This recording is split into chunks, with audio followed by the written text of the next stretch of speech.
Obrigado a todos. Estou te ouvindo. Eu vou falar Vamos fazer a passagem. com emoção.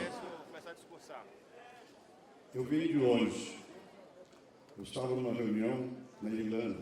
Tem uma passagem Um agora. grupo que foi criado por uma pessoa que transcende fronteiras, Nelson Mandela. É um grupo de 10 pessoas. Eu sou uma dessas 10 pela generosidade do Mandela. Eu estava lá e nós estávamos discutindo questões complexas.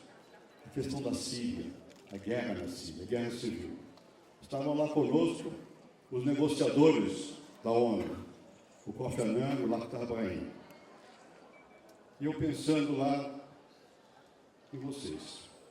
O tempo todo, ouvindo, discutindo, participando, como fiz em seguida numa outra reunião que estive, mas pensando, meu Deus, eu aqui, o que estará acontecendo lá no Brasil? Como é que andará o nosso PSDB? Voltei ontem, vim apreensivo. Eu já sou veterano dessas reuniões. Vim apreensivo. E o que será? Como você vai desenrolar essa reunião? Cheguei aqui e quase chorei. Quase chorei ao ver aqui nessa tela o resgate da história do Brasil. As lutas. Não foram todas, elas são muitas, veio de longe. E muitos de nós também estamos vindo de muito longe. Mas nós vimos que aqui há uma vontade de renovação que não joga fora o passado. Esse é o PSDB da juventude que aqui está. É o PSDB das mulheres que aqui estão. Dos militantes, dos homens, dos mais velhos, dos adultos.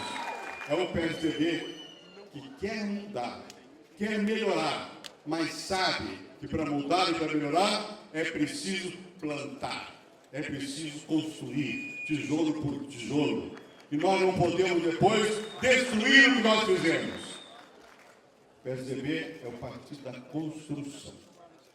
Não foi fácil, foi muito difícil. Agora, às vezes, lendo, ouvindo, gnomos morais, gente que não tem qualificação, falar sobre o que nós fizemos de uma maneira deturpada e reinventando a história, porque eles não têm história, eles jogaram na lata de lixo a história deles, que repudiaram a própria história e aderiram à nossa. Quando eu vejo isso, eu tenho tristeza, eu não tenho revolta, eu tenho um sentimento pessoal, eu tenho tristeza. Para quê, meu Deus? Por que não reconhecer o que foi feito? O que foi feito por brasileiros, para brasileiros, para melhorar o futuro do Brasil. Por que dividir o tempo todo? E aí lá, pensando na Síria, aquela terrível desgraça, por só estar longe disso.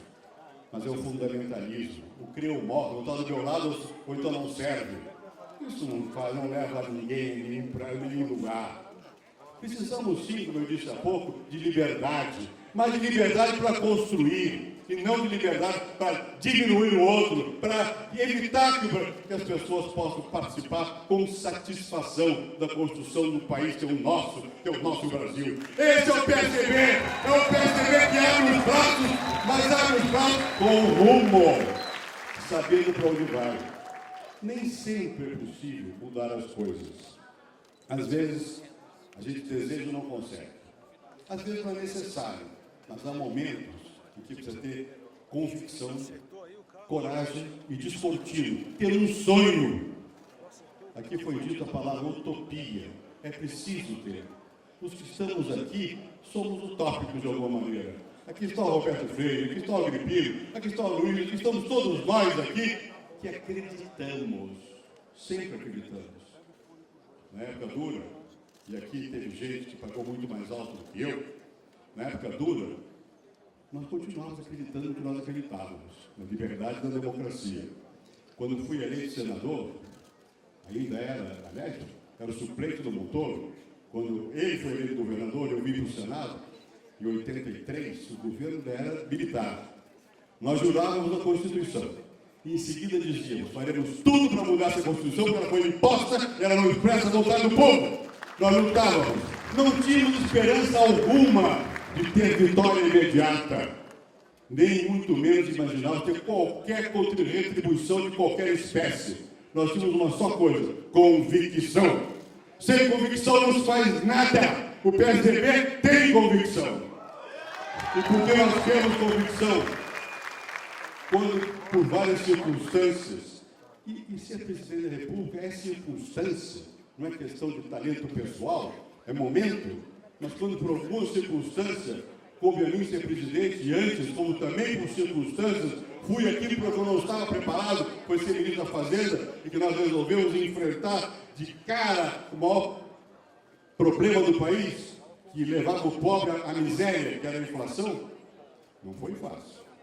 Tivemos que lutar muito, tivemos que inventar, tivemos que ter confiança em nós próprios e explicar ao Brasil o que nós íamos fazer.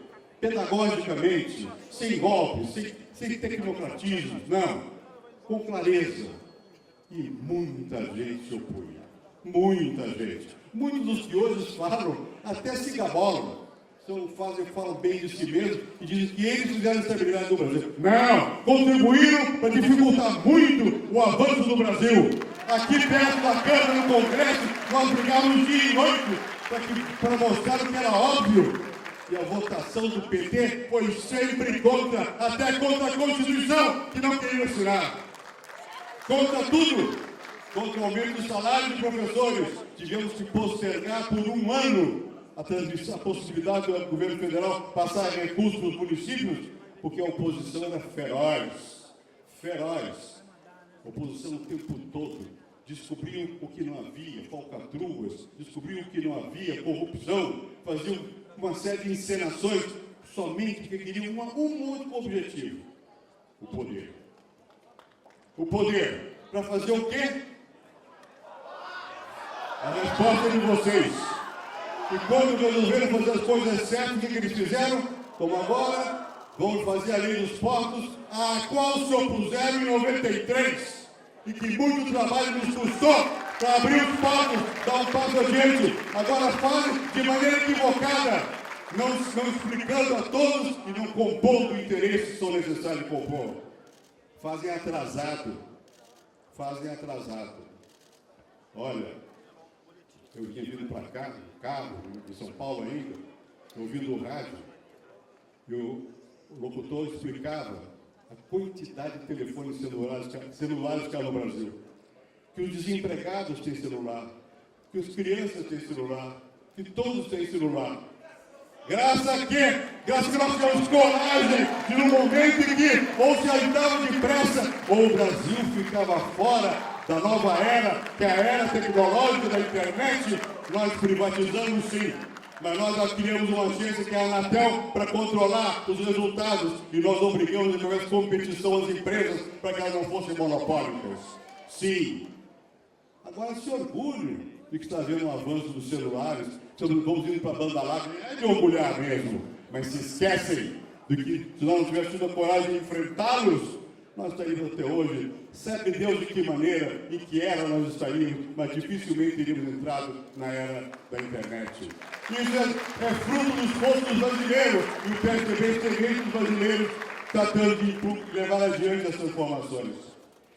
Eu vi o presidente Lula, não vou qualificá-lo, foi presidente, respeito o passado dele, lutei junto com ele em São Bernardo, nas greves,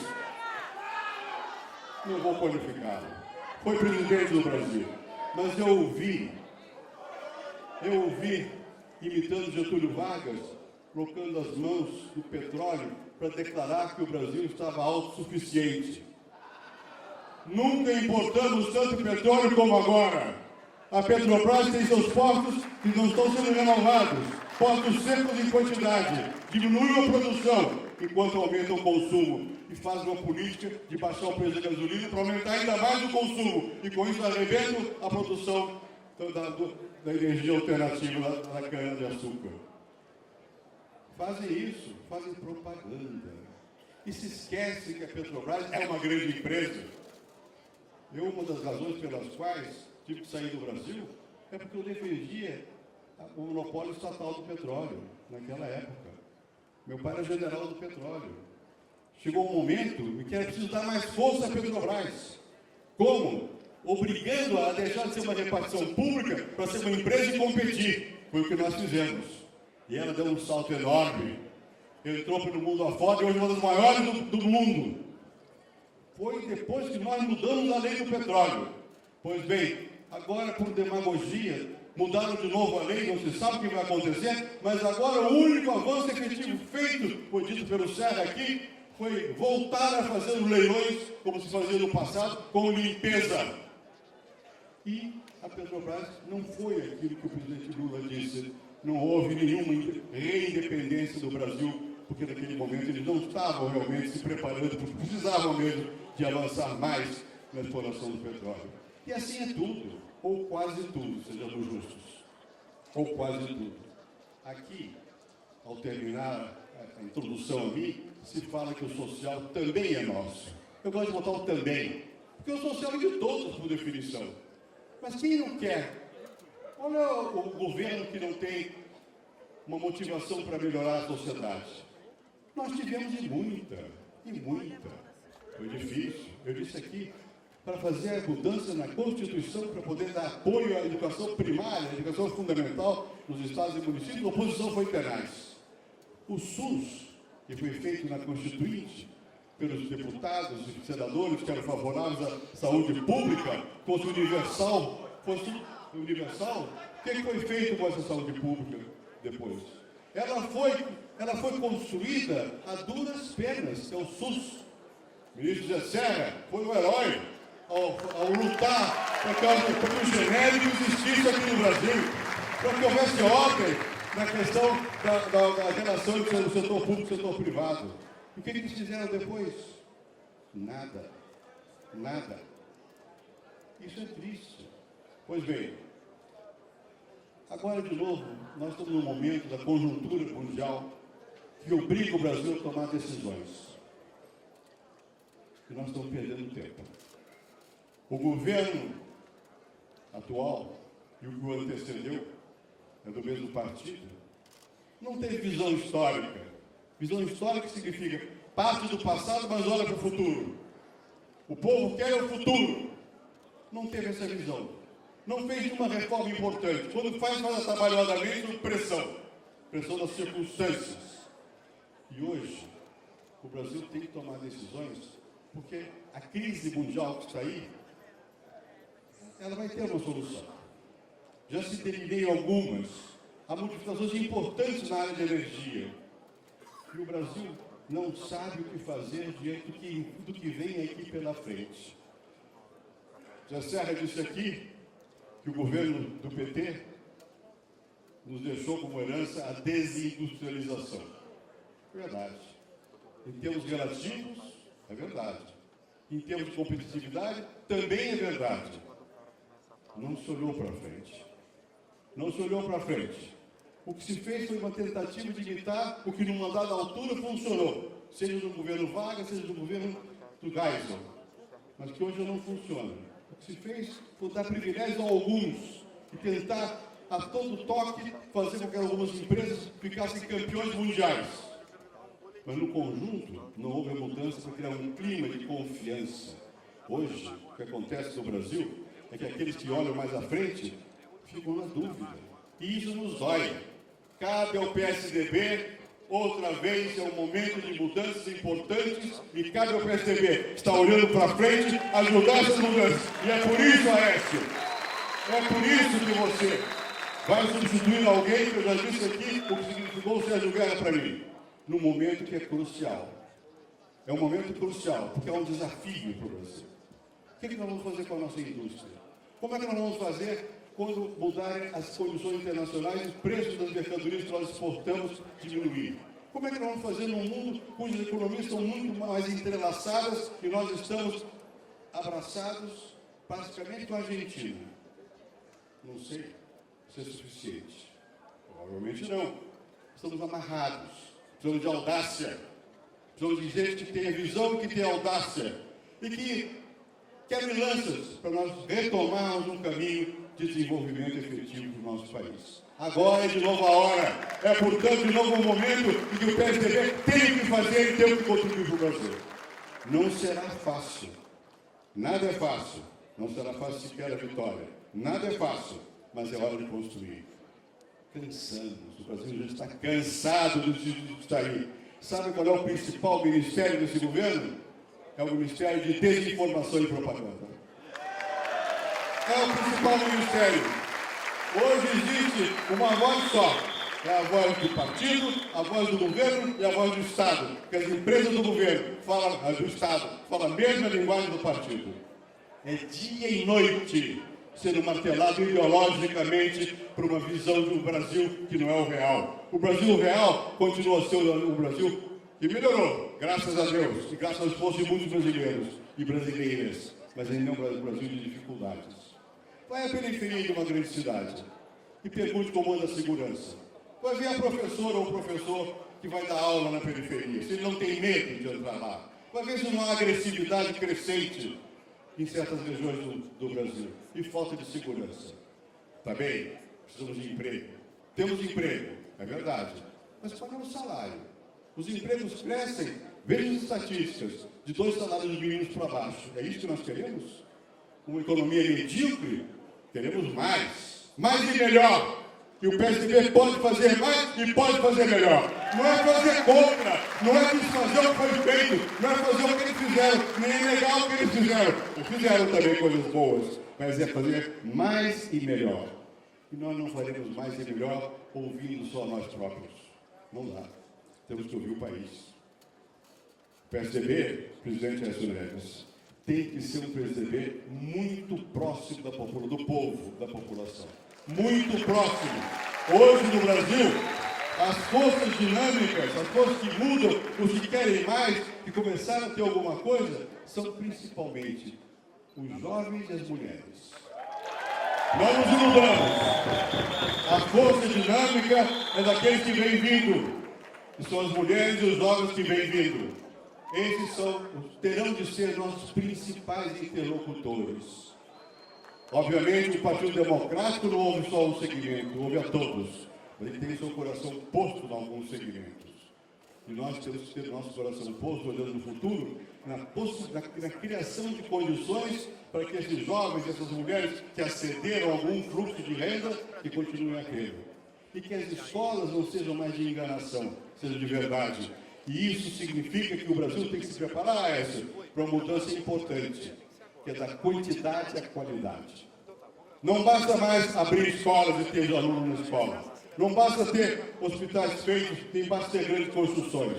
Você perguntar como é o serviço, como é a atenção, qual é a qualidade, qual é a competência, como é que o povo é atendido quando se aproxima de uma grande instituição do Estado. E não tenhamos dúvida, vamos precisar de mais Estado sim, mas mais Estado cuidando do povo, e não Estado para resolver as questões do bolso dos companheiros. Não, é Estado para cuidar das coisas concretas do povo. E essas coisas, o que o povo precisa é de melhor qualidade. Você até usar uma palavra que não é da política, carinho. O povo precisa de carinho. Nós todos precisamos sentir emoção. Nós precisamos estar sentindo que aquilo que nós falamos pode ser muito importante intelectualmente, pode ser conceitual, mas esse conceito só tem vida quando ele está embebido num sentimento, e esse sentimento é da solidariedade, é o sentimento do companheirismo, não o deles, mas o verdadeiro, da fraternidade, daqueles que sabem que tem que ouvir, porque se não ouvir, perdem. E nós vamos ganhar. Nós vamos ganhar porque nós vamos ouvir muito. Nós vamos ganhar porque nós não teremos preguiça de andar por toda parte, como diz o mandante da era de São Paulo, Geraldo Alves, amassando barro com o pé. É isso mesmo, vamos ter que andar. Não pensem em vocês que se hoje eu já estou em outra etapa, já estou ex tudo.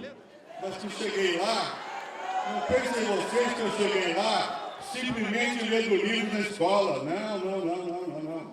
Andei por esse Brasil afora. Comecei minha vida estudando negros do Rio Grande do Sul. E não nos esqueçamos que a questão negra, a questão racial, é nossa também. Eu iniciei com mais força as mudanças nessa área. É nossa. andei nas fábricas de São Paulo fazendo pesquisa e fazendo campanha de educação pública em São Paulo. Aqui, o nosso grande prefeito de Manaus, Arthur Virgílio, esse homem vigoroso, esse combatente, esse guerreiro, chamou a nossa atenção para dizer que a Amazônia é parte do Brasil. Pois bem, eu andei pelo interior do Pará e da Amazônia quando era jovem, fazendo pesquisa. Conheço tudo aquilo, não é de ouvir falar não. Fui lá para protestar contra a época que se transformava o Amazonas num deserto que dava dinheiro às grandes empresas para criar gado e destruir floresta. Estive lá fazendo pesquisa. Conheço o Piauí, as zonas mais pobres do Piauí, fazendo pesquisa. Aqui disse o governador de Goiás, grande governador, deu um depoimento emotivo e forte, correto, de homem que sente a vida. Eu sou goiano, também, até certo ponto, meus avós eram. Sou alagoano também, porque minha mãe é de Manaus, de Amazonas. E eu nasci no Rio. O governador de São Paulo falou do Oeste e disse que eu tenho que se desculpar ser carioca. Desculpar nada, é muito bom ser carioca. Desde que seja também paulista e mineiro, brasileiro. E é esse, baiano, pernambucano. É esse o PSDB, é um partido que tem que ser no Brasil da raiz do Brasil. E agora, quando a gente vê o Oeste aqui, quando vemos lá aquelas imagens, e eu vi com o avô, eu sei o carinho que tinha para o Tancredo, e vice-versa. Só que o Tancredo era severo, cobrava dele. Né? Nós vamos cobrar dele também. Cobrar o quê? Que ele põe essa juventude dele, esse entusiasmo dele, essa maneira fácil que ele tem, essa maneira tão tipicamente brasileira, que ele põe a serviço de uma causa, que ele põe a serviço de mostrar que o Brasil precisa dar um novo salto. O novo salto não é negar os saltos passados, nem dos governos atuais, mas é um novo salto. E esse novo salto requer caras que expressem, na sua fisionomia, que expressem a simpatia com o outro. Que o outro sinta que é um dos nossos. O PSDB tem que ser assim, um partido que as pessoas se sintam que nós não somos melhores de ninguém. Não somos. Mas nós somos capazes de abraçar. Somos capazes, no momento da dificuldade, como diz o perigo aqui, de dar o apoio necessário. Somos um partido que sabe sobrepor o interesse de cada um de nós, e todos nós temos, é normal que tenhamos. Mas, em um dado momento, nós sabemos sobrepor esses interesses que são os mais corretos que sejam, mais legítimos que sejam, ao interesse coletivo. E agora, o interesse coletivo está aqui representado, aqui e lá fora. Tem mais gente lá fora do que aqui dentro. Está aqui representado, sentido. Chegou a hora, minha gente. A hora não é de qualquer mudança, é mudança no sentido de um futuro que seja melhor, um futuro que seja conduzido pelo PSDB, sob a presidência do Aécio Neves e com o apoio unânime de todos nós e de muitos mais brasileiros que venham se juntar a essa caminhada pela liberdade, pela democracia, pelo bem-estar da população, pela dignidade que o brasileiro